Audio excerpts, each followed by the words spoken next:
Welcome to World of Marketing Podcast, a Foster Web Marketing production. Here's your host, Tom Foster. Hey everybody, it's Tom Foster, and I've got a special guest today on the World of Marketing, my buddy Wes Gralapp here at NBA Law Firm down there in Louisiana, Alexandria, Louisiana. Who's been a client of Foster Web Marketing for many years now. And we got a good story to tell. And Wes, thank you for joining the show today. Thanks for having me, Tom. I'm happy to be here and hope everything is well in Alexandria, Virginia. Yeah, well, you guys are down there in Alexandria, Louisiana. And here we are in the middle of a pandemic. But we've got a good story to tell today. But before we get into that story, because of what you guys are doing some good things down there, I want you to tell me a little bit about yourself. You're a lawyer, obviously, and a plaintiff personal injury lawyer, right? That's correct. And you just, before I hit record, you started telling me the story about how your upbringing, and I said, save it. And now I want you to kind of tell me how you got into becoming a lawyer and a little bit of your background, if you wouldn't mind. Go ahead. Sure. I grew up in a small town in South Louisiana. My father was a tugboat captain. And so we moved with the river, so to speak. We moved with his jobs. A tugboat is not as glorious as some people might think when you're a captain. Actually, it's just a bulldozer on water. But it was a traditional job for him. My older brother is now a tugboat captain. And so South Louisiana has a lot of culture, a lot of heritage, but it doesn't offer a lot of opportunity for people who want to go into the law and get an education. It's a great area for agriculture, for oil refinery, for oil drilling, that sort of thing. So I wanted to go to school. I went to LSU. Go Tigers! As a young man, and ended up graduating from law school. Well, how did you become a tugboat to, hey, I want to be a lawyer? Were you like, I don't want this life? Or were you like, how did that come about? My mother was a big Kennedy fan. And of course, I was 6 weeks old when Kennedy was assassinated. And so, the Camelot era just interesting for her with the passing of Kennedy. So she encouraged me to go on and be an attorney. In the fourth grade, I think it was the fourth grade, may have been the second grade, somewhere around there, elementary school, when the Watergate hearings were going on, we had a dilemma because the Watergate hearings preempted afternoon television. And so when we would get home from school, we couldn't watch Gilligan's Island. And so I represented the class. And interestingly, I got a 30 or 40 page brief back from the federal government when I wrote my letter to President Ford protesting. So I've been a lawyer since I was 8 or 10 years old. That's great. Did he respond? No, I did not. So any lawyer who tells you that they've never lost a case, they're not honest with you. I lost my first one. But that's great though. Forward, I just felt very comfortable representing the interests of people who can't represent themselves. And so I've turned it into a career, and it's one that I enjoy. Very good.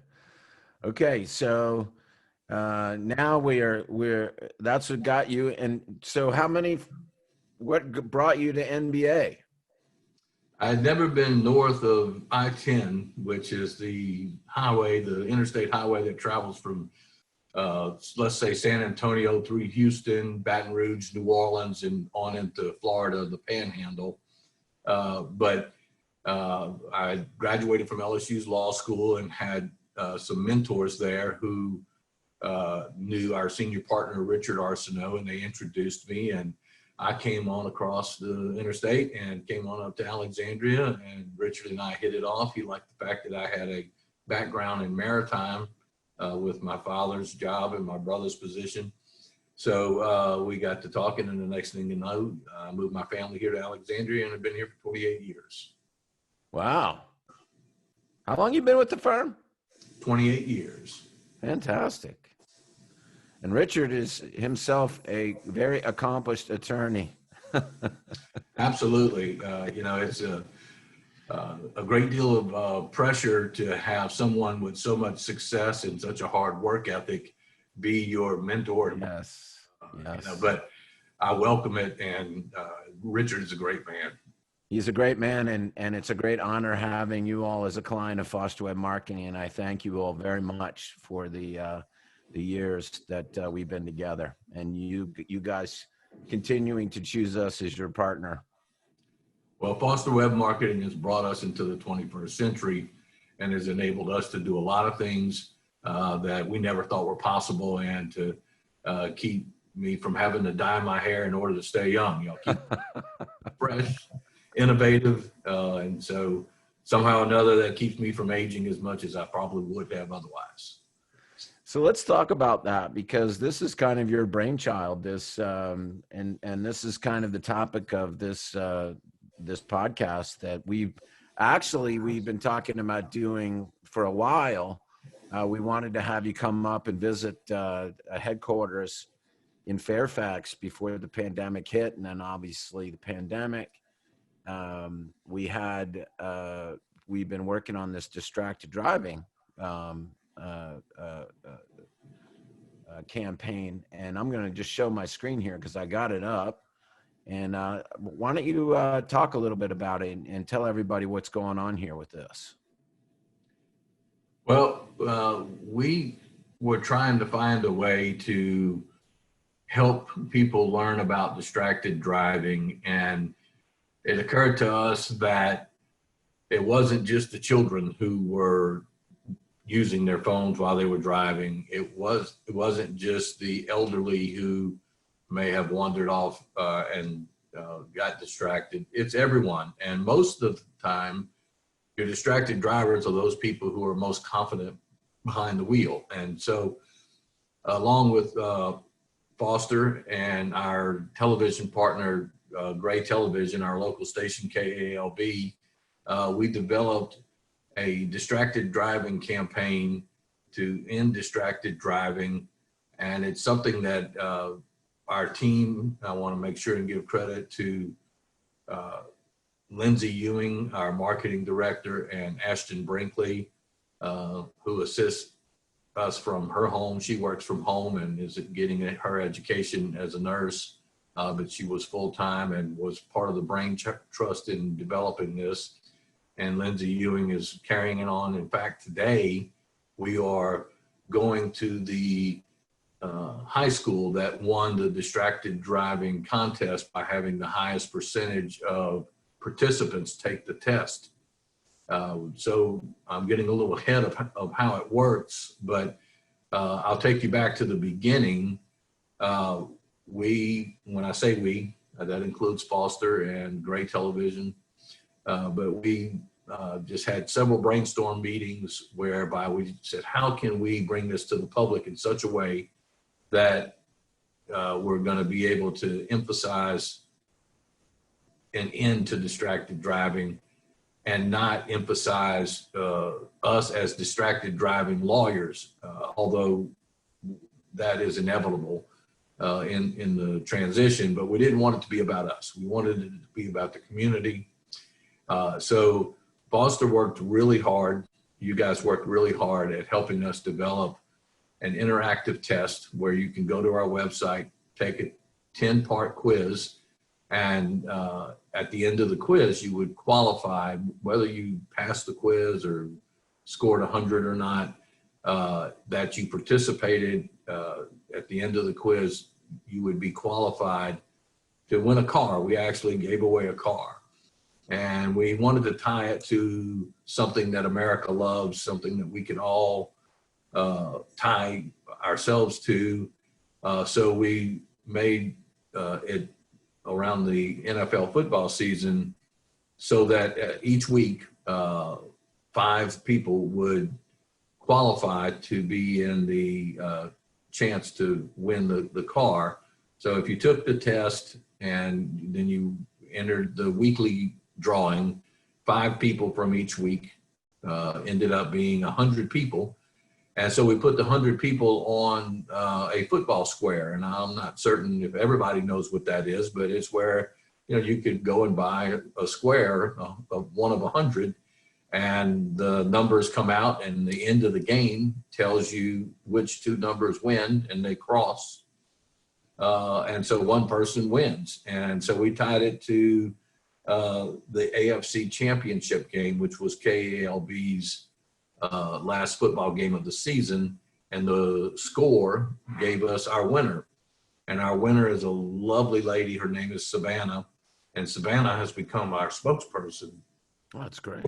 For distracted driving. And she is with Lindsay Ewing as we speak, preparing to give away 10 free Chromebooks to the high school that participated most in the quiz. So to get to that aspect of it, we wanted to bring it to the schools.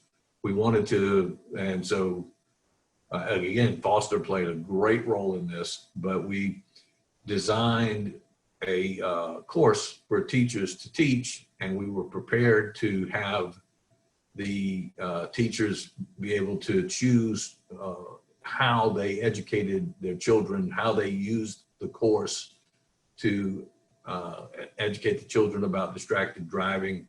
And of course, COVID-19 came, and we decided to push forward with the program.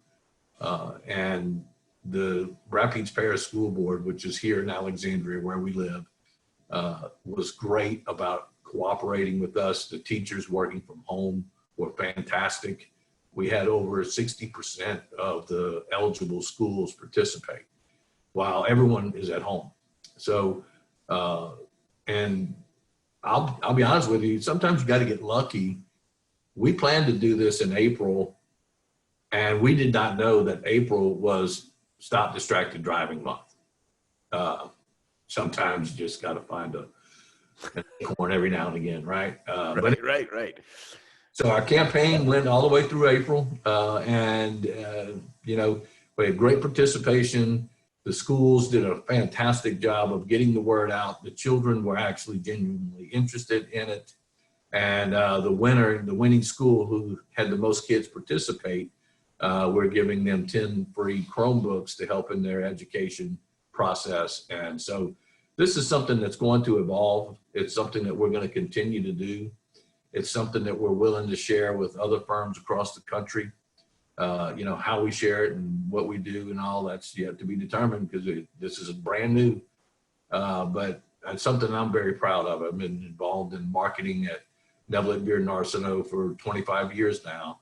And it is truly a community-oriented campaign that has exceeded the importance of drunk driving and campaigns against drunk driving.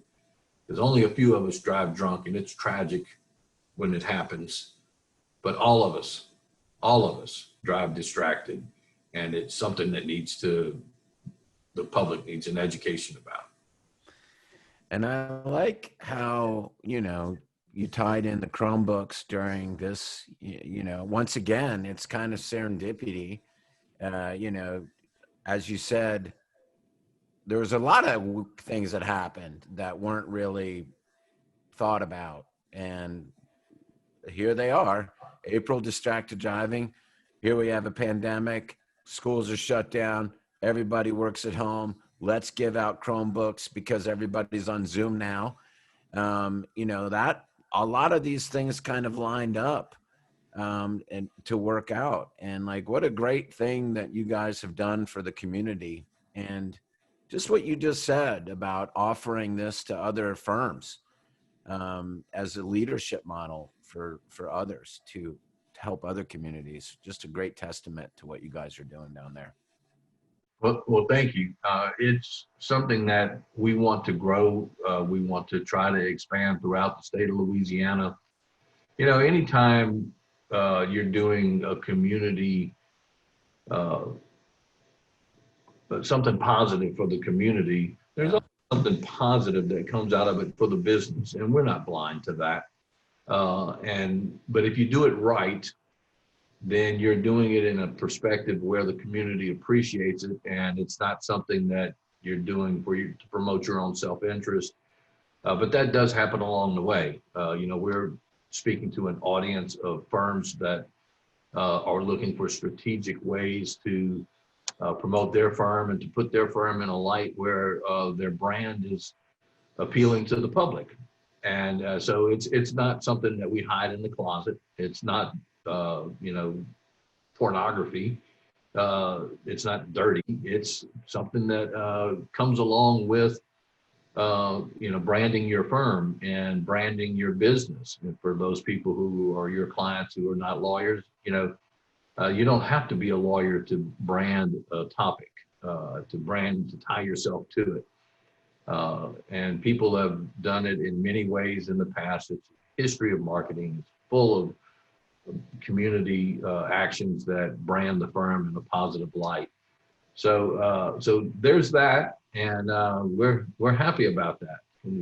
That it's helped us become part of the homes of many families in Louisiana. And I like what you're saying, and you're 100% right about the brand. And that is so true. And there's nothing wrong with that. And that, as people that know me, and this is what I talk about constantly, is that you are the brand. And you are, your name is the brand. The firm is a brand name, but also the attorney name is the brand name. That's what's referred. That's what people say. You got to hire Richard Arsenault, you got to hire Wes Gralapp, you got to hire the name, and that's what's transferred. And so this is a great positive thing to get into people's heads, and it goes beyond, just dollar amounts, of amounts awarded, which is where most, as you know. And it's not that you guys don't do that. You guys have a lot of a great giant awards that you've gotten for a lot of people. There's nothing wrong with that. But this goes beyond that, and in addition to that. And so I think it's a great lesson, and it's giving back. And that's a big thing, is that you're giving back to the community and you're educating the community in a very positive way. So, congratulations to you, and congratulations for investing back in, because I know that this was not an insignificant effort, an endeavor, both expense-wise and just the resources and just everything that went into doing it. And it's been years that you've been working on this, not just with us, but with the TV station and just the internal people that have been working on it and everybody getting behind it. So, fantastic job to you and everybody in the firm that's been working on this. It just goes beyond what most firms are willing to do. So it's a great testament to you guys. Well, thank you very much. I'm humbled by your comments. For your audience, I'll tell you that the change that I have seen in advertising over the 25 years that I've been in it is that literally, especially in rural areas like Louisiana, you could own the market just by buying all the space. I don't know how many of our viewers out there can remember, but television used to shut off at midnight. Right. And so when most people in Louisiana only had 2 stations. So when we began advertising on television, which was even before my time with Neville, Beard and Arsenault, you could literally buy up all of the lawyer time. And lawyer advertising was taboo and whatnot. But back then, the consumer didn't have a choice about how you entered their living room. They were forced to watch you. In today's world, they choose to watch you. And so it's very important that you are invited into people's living room, or their office space, or where their Chromebook, whatever it is, and however they choose to receive broadcasting. It's important that you're invited, because they can skip your ad, they can turn you off, you can turn them off by having the inappropriate ads. And people are very sensitive to that today. They want choice. And so become their choice and do so by being genuine with the public and trying to do things within the community that promote community health, community wealth, togetherness. Working with the school board, their theme is hashtag better together. And it's hard to have a private public endeavor because the school board has to be very careful about not endorsing a product. They're here to serve a community and right. fair. So you have to have a quality endeavor like our End Distracted Driving campaign that has quality work put into it and has a good social outcome. It's a very delicate line to walk. We thank everybody who has helped us foster KALB and of course our internal team. We just couldn't have done it without you guys. Yeah. And, another thing is that, especially now, people need their lawyers. And, you're shaking your head, you're nodding your head, this to be true. Lawyers get a bad rap, especially personal injury lawyers, when people don't need them. And a lot of lawyers bring this on themselves because of silly advertising and whatnot. I'm not saying you guys do that because you don't. I know you're a quality firm. But when you need a lawyer, you need a good lawyer. Lawyers are there for you to navigate the complexities of the legal system, to navigate the complexities of the insurance industry game that they play out there. And right now, with this pandemic going on, the unemployment rate, the whole school shutting down, the craziness of what's going on, getting back to some version of normalcy whenever that's going to happen, as we try to reopen the country and get things happening. And I mean me, I'm a regular old consumer. we need our lawyers, and we need good lawyers. And so I can tell you that I appreciate the fact that there's guys like you out there sticking to your guns. And I'd just like to say, I remember when we talked about this a few months ago, and it was right when this hit. And you and I had a phone conversation with the team, and we were wondering about what to do, because it was, do we go forward with this, or do we, focus on business interruption, or what do we do? And you were like, no, we're going forward with this. We've got to finish this. And like I said, I think that's a great testament to what you guys have done, and just shows great leadership from you, and great leadership from a great firm down there. So thanks very much, Tom. It was an easy decision to make to continue forward with our distracted driving campaign. And there's going to be a lot of new legal issues that come from the pandemic, and we're going to be on the forefront of trying to figure out how things work best for the business owner, the mom and pop owner, the consumer. We're on the side of the people when we do what we do. And of course, there's always the other side. And there's a balance. The law is not ever meant to unfairly favor one side or the other. It's to have society be calm and to avoid chaos, and a way to resolve disputes when things get upside down, when things are through certain events become a danger to the public. Then someone has to lead that way, and someone has to pioneer the effort. And so I admire the folks who we call clients. Our number one tool in changing the justice system in America. People often give lawyers credit for many efforts that are made actually by clients, brave people who have suffered grave injustices, who step up, who are willing to make the sacrifice, wear the scarlet letter, if you will, and fight for others, represent the public so that these wrongs can be corrected. So I really salute the clients and the people who are suffering right now and who have problems when it comes time to collect from insurance policies that they've paid premiums for, those types of things. Right now, our government is taking the lead on some of those efforts, and we're going to see how it shakes out. But at some point, I'm curious. What are your thoughts on that? I mean, isn't the first suit or the first claim down there in Louisiana? Wasn't the first one down there?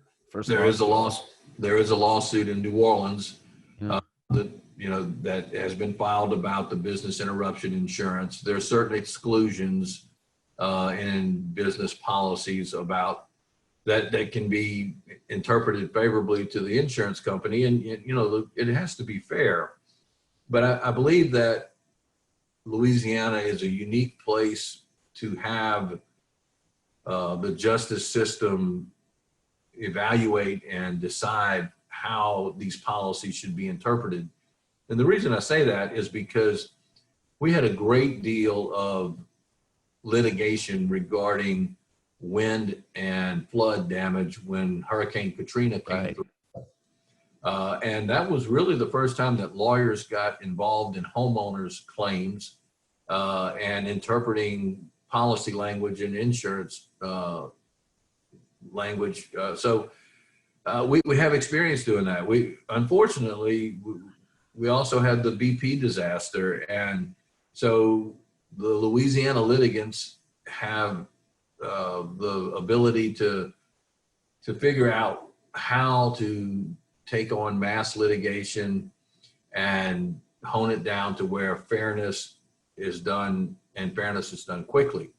It doesn't do any good for these business owners to be able to collect in 5 years. Their businesses are ruined. They need help now. And it's done a great job so far in supplementing some things and keeping things safe. There's been money that has been dispensed by the federal government that has kept things afloat. But at the end of the day, it's not our government that is responsible for taking the brunt of this economic downturn. People have purchased insurance coverage for business interruption, and they're entitled to collect on those policies. We may see something similar to what we saw after 9/11 when the airlines were threatened with significant lawsuits, and the federal government came in and created a way for compensation for 9/11 victims. That was a massive effort. This is going to be so many times greater, but not near as tragic, because those all involved the loss of lives and illnesses that were changing people's world forever. This will change us, but it will make us more resilient. It'll make us more strong, and it'll certainly make us smarter. You've been doing podcasts for a while now. This is my second or third time using Zoom. I fully expect that litigation is going to become dependent on technology in a way that it never has before. And so all of these challenges are going to be in the face of Americans, but we're the best at change challenges. And I want to talk about that in a minute, because I think that that's going to impact the legal community. But I want to just stay on this because I have a question about that, and I might put you on the spot a little bit. But in these policies, written in there is in the face of a pandemic, and I understand, and I'm a layperson that does not understand the law, obviously, like you do. But the insurance companies are saying that, yeah, but there's no injury. And is that, and so that's kind of what they're standing behind as the reason to deny claims. Well, there are specific policies which, there's specific language in policies which use terms like virus, pandemic, and physical damage. And then there is the heading in the type of coverage it is, which is business interruption, right? And so those words conflict with one another. You know, the exclusions that you have, then the interpretation of what is physical damage. And so the business owners are looking at this from the standpoint of, if I can't use my meat counter because it's infected, and then that is physical damage. And or the government says you have to shut down because and you're going to get arrested if you try to open. I mean, that's not written into any policy, but yet you can't open your store. These restaurants can't open their store. The bars can't open their store, and they paid for this insurance. That's going to be interesting stuff. It's going to be very interesting. And, you know, we have on one end, we have the business owner and the consumer and just the American, that's the American public. Those are our Americans. And they're the brave people who bring forward claims and fight for their rights and fight for the rights of others. I'm a go-between. I will do everything and to protect the right of an individual and to make sure that they're fairly treated. The other aspect of this is our courts. We have great judges. We have a great legal system. The greatest country in the world is founded on the greatest legal system in the world. And that's what we have. And so our judges will have a very tough job in interpreting these policies and making fair decisions. And, you know, our government leaders are also determining whether or not they can make a distinction between what is compensable and what is not, and how the level of law changes insofar as, you know, I mean, I'm sure you've heard these terms. There's gross negligence, there's regular negligence. And so people may be making claims for workers' compensation because they're not able to work because they have the virus. Well, where'd they get it? Did they get it at work? Did they get it at the subway parlor down the street? Right, like the meat factories, you know, the Smithfield, Sure. That mess out there, you know, and the chicken factories. Hopefully. Well, that will be all. I mean, this is years to, as you said, you know, like Hurricane Katrina, that, you know, and that it's not something I really thought about until you brought it up about Louisiana being on the forefront of all of that litigation. And you guys down there kind of like really being the pioneer of all of that kind of law. So it'll be really interesting hearing from you in the next few, you know, many months and years, what happens. But I want to pivot a little bit to what you brought up about Zoom and technology in the legal space, because as you said, I do talk to a lot of lawyers and others, but lawyers over Zoom and their struggles, and it's changed since we first started doing these. But you know, as the courts are getting backed up, and people aren't getting to trial. They're not getting, you know, the common stuff is not getting done. Simple things that should be able to be done over Zoom, like signing off on your estate planning documents. Like, there's no reason. Why do you need to go like drive across town to do this kind of stuff? You know, like for you and your and opposing counsel to go in front of the judge for 5 minutes for a brief. Why can't you do this over Zoom instead of like guzzling gas to drive across town and, you know, sit in traffic? You know, one thing, there's always positive things in everything, you know, there's always good and bad in everything. And one of the good things about this is the fact that pollution is way down. We have reversed global warming, at least for a period of time, because nobody's driving around and planes aren't flying and ships aren't, you know, guzzling gas like mad. And that might not be great for those industries, but it certainly is great for, you know, nature and global warming. And so if we could learn, and especially the legal industry could learn, hey, let's adapt some of this stuff. I can tell you just, you know, going back to the whole school thing, my wife's a teacher and she's a private. So is mine. And so is she teaching at home? She's retired, but my daughter is working from home. She's a teacher as well. Is she teaching right now? Yes. Yeah. Yes. So my wife is up there doing Zoom classes right now. My kids are on Zoom classes and they didn't skip a beat really. You know, that it's a change, but that's what it is. It's a change. And in many ways, a lot of the flack stuff, the dumb stuff has been taken away and more just focus on education.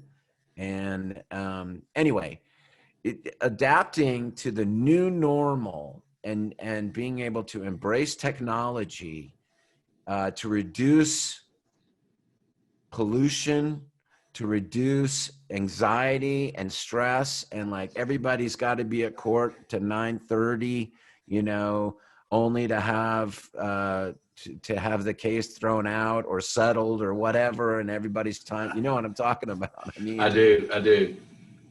Yeah. So what are your thoughts on that? I mean, from a lawyer perspective, how do you feel about those things?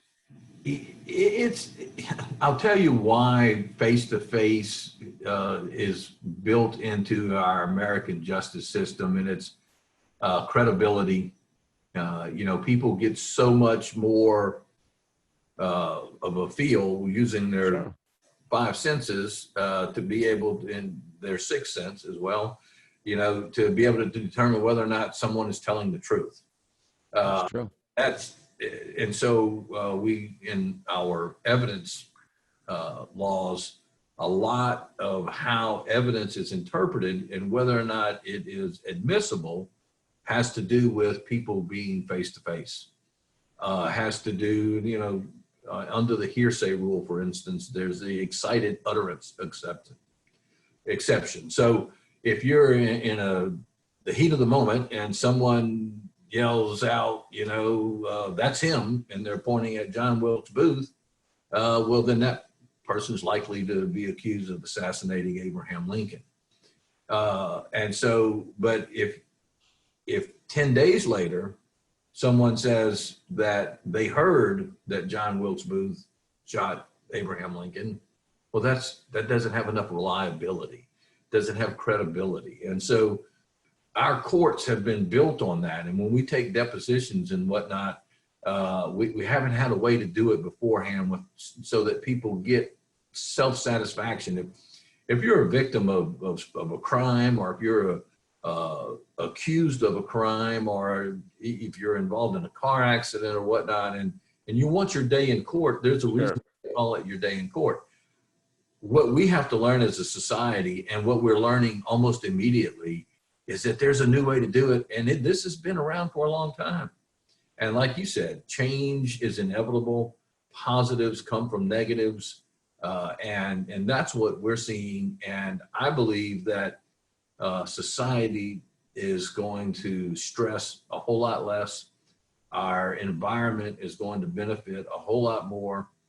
And while we're not going to have the same type of emotional contact with one another that melds us together, we're going to have a new beginning whereby we can learn to express emotion, express all kinds of feelings by becoming comfortable in this setting. I can tell you, I did this with some employers, co-employees 2 weeks ago. And the vanity of looking at myself while talking to them drove me nuts, and it affected how I was able to lead this meeting. And my lips was drawn, and I was dour. I was somewhat, That's so funny. and don't look as good as I once did on TV. So, well, I think that there's a good balance. I think that I agree with what you said. With the six senses, I think that there's a lot of communication that's nuanced when you're with somebody that you pick up on that you don't pick up on when you're having a video conference or a Zoom conference. And you tend to look at yourself way more when you're doing this than you're looking at the other person. And I totally agree with all of those things. However, I think that a lot of minutia can be taken care of where we don't have to drive across town or get on an airplane to do it. And you can take care of it in a few minutes through something like this, through a video portal, and then save the important stuff for, going across town for your day in court, or get on the plane for your day in court and save it for that. And that, this may sound a little bit of abstract, but man didn't invent fire. Man discovered fire. It's true. And it evolved, and we figured out how to use it. And so while we did invent Zoom and technology, it's now evolving, and we're figuring out how to use it. And I think it's going to be fantastic. I think it'll take a little bit of time, but I applaud all of the hush dogs. I applaud all of the community for getting on it. Our depositions we haven't had court appearances yet by Zoom. I haven't, but they're coming, and let's get the millennials in here and let them do it. I'm more than happy to have them at our side and help us get through all of this and to make it a new world and a better world. And for me, it's funny because when this thing hit, before we were doing these podcasts, like you and I talked about, we were doing them in the office, and we were flying people in, and you and I had talked about scheduling you to come in, and we had scheduled it months ago. And I think that we had scheduled it, and then we had to reschedule it because something came up. And now I'm doing them a few a day. And so now there's no need to do any of that. And I'm just doing it here in my, music studio that I had in my home anyway. And so now I can just do them and hey, who cares? Bring the dog in, the dog comes in, the kids come in. It is what it is, right?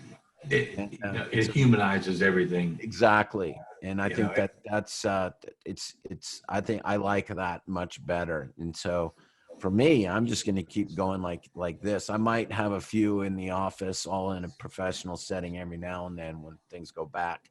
Although I don't know how they're going to go back. We'll see when everything is, but I think that's a long time coming. I agree that it's going to be a while, but we're not going back to where we were. We never do.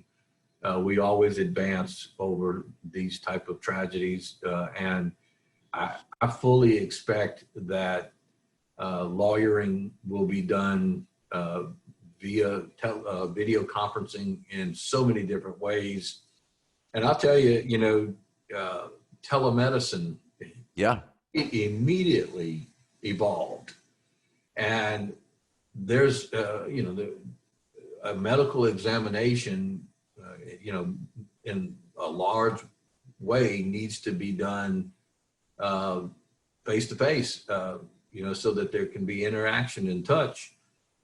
But medical maintenance is coming it's come to our smartwatches. We can take our own blood pressure, we can take our vitals, and doctors can advance the ability to cure others by having more time and less stressed patients that have been in their waiting room. I can't tell you how much respect I have for the medical community. And it certainly surpasses the frustration that I've ever had by sitting in the waiting room. But a lot of times we can't help the frustration. And so when we get into the office for our routine visits, we're not presenting our true selves because our blood pressure's up. We're nervous. We've been sitting in the waiting room. And you only got 10 minutes in there, because That's right. they're under insurance guidelines or whatever. And they're like moving you through and they're stressed. It's funny you mentioned that because I had my doctor on the podcast yesterday and we just talked about that, about telemedicine. And another thing too is personal trainers. My personal trainer, he came this morning for the first time in person after weeks of just doing it over Zoom. And that's another thing too, is that opens up the business globally. So whereas before a doctor might have only been able to serve the local community, now they can be global. And that's what the podcast that I think is probably coming out today or tomorrow of Dr. Sendy, my doctor that I interviewed yesterday, and my personal trainer that'll be coming out. He can help anybody, and you just do it over Zoom, and he's watching and yelling at me, over Zoom, just like he does in person. So it's, anyway, yeah, there's a lot of benefits to it. I agree. Sure. I mean, just in the physical rehab part of medicine, right? Muscle injuries or, surgery recoveries or strokes or whatnot, all of those things can be available. We have it. It's called home health, right? Yeah.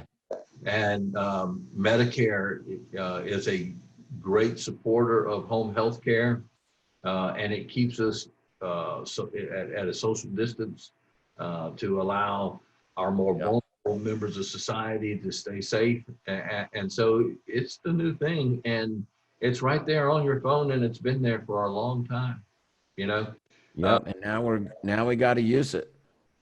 And we also can look at it from the standpoint of my brother is a probation and parole administrator.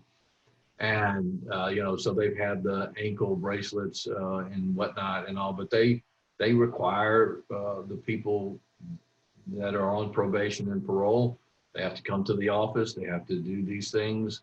Well, technology and the enforcement of technology is going to allow them to see their people and have verifiable aspects of technology to make sure that if they're on house arrest, that they're at home.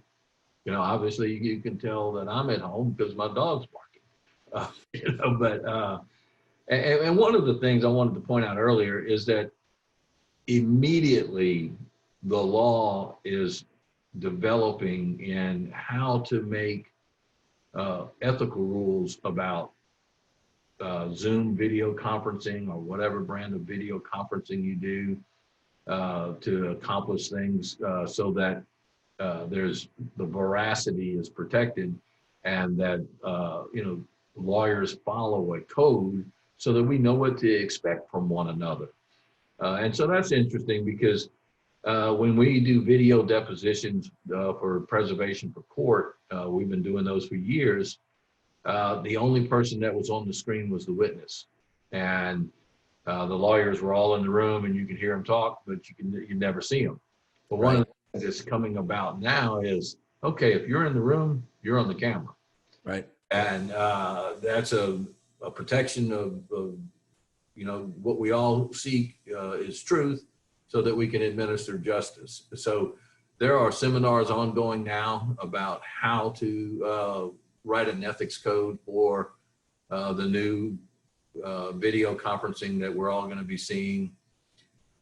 I think that how people get elected in local communities to various governmental positions is going to be really interesting.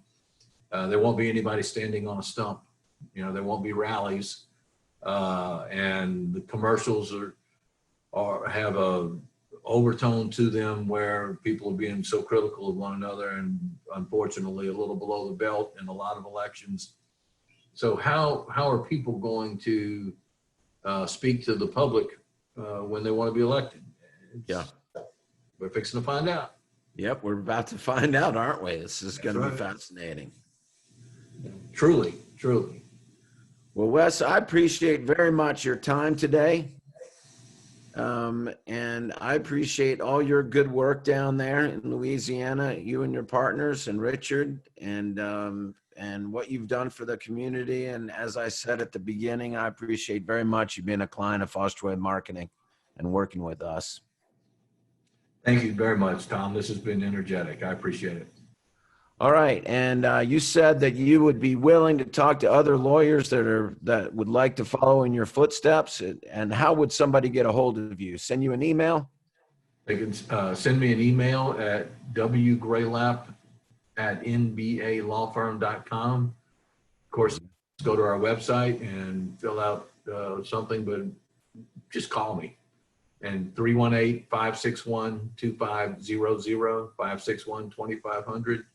I'm very, very passionate about ending distracted driving, and I would love to speak with anyone out there and help them get started doing it as well. There you go, everybody. Check it out, nbalawfirm.com. Thank you so much, Wes. I will be talking to you soon. Everybody, it's been Tom Foster, the World of Marketing. You guys have yourself a wonderful day. Thank you, Wes. Take care, buddy.